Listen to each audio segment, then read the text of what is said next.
أعوذ بالله من الشيطان الرجيم.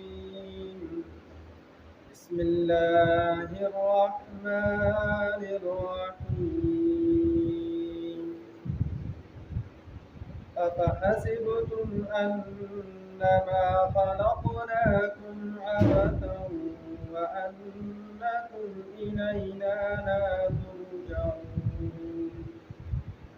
فتعالى الله الملك الحق لا إله إلا هو رب العرش الكريم.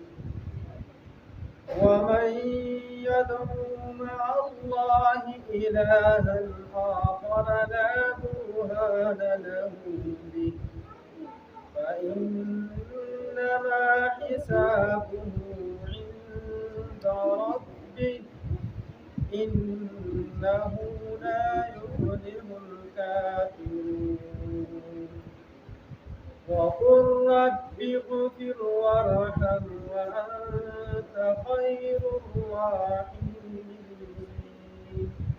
صدق الله العظيم.